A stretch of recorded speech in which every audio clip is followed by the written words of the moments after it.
വാർത്തകൾ ആദ്യമേ അറിയാൻ പ്രൈം ന്യൂസ് മലയാളം സബ്സ്ക്രൈബ് ചെയ്യൂ. നടൻ ബാലയ്ക്കെതിരെ ഗുരുതര ആരോപണങ്ങളുമായി മുൻ ഭാര്യ ഡോക്ടർ എലിസബത്ത് ഉദയൻ വ്യാജരേഖ നിർമ്മിച്ചെന്ന് കാണിച്ച് രണ്ടാം ഭാര്യ അമൃത സുരേഷ് പരാതി നൽകിയതിന് പിന്നാലെയാണ് എലിസബത്തും ആരോപണവുമായി രംഗത്തെത്തിയത്. ബാല തന്നെ ശാരീരികമായും മാനസികമായും ഉപദ്രവിച്ചു എന്നാണ് എലിസബത്തിന്റെ ആരോപണം.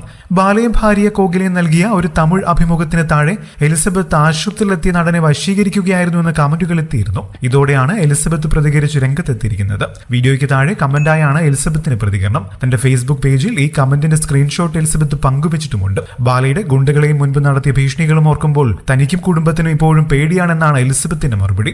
ഞങ്ങൾ ഫേസ്ബുക്ക് വഴിയാണ് പരിചയപ്പെട്ടത്. എനിക്കൊപ്പം ഉണ്ടായിരുന്ന സമയത്ത് തന്നെ അയാൾ മറ്റു സ്ത്രീകൾക്ക് അയച്ച മെസ്സേജുകളും ശബ്ദ സന്ദേശങ്ങളും ഇപ്പോഴും എന്റെ കയ്യിലുണ്ട്. അയാൾ എങ്ങനെ വീണ്ടും വിവാഹം കഴിച്ചുവെന്ന് എനിക്കറിയില്ല. ആളുകളെ ക്ഷണിച്ചു വരുത്തി അയാൾ എന്നെ വിവാഹമാല അണിയിച്ചു. വിവാഹം പോലീസിന്റെ മുൻപിൽ വെച്ചാണ് നടത്തിയത്.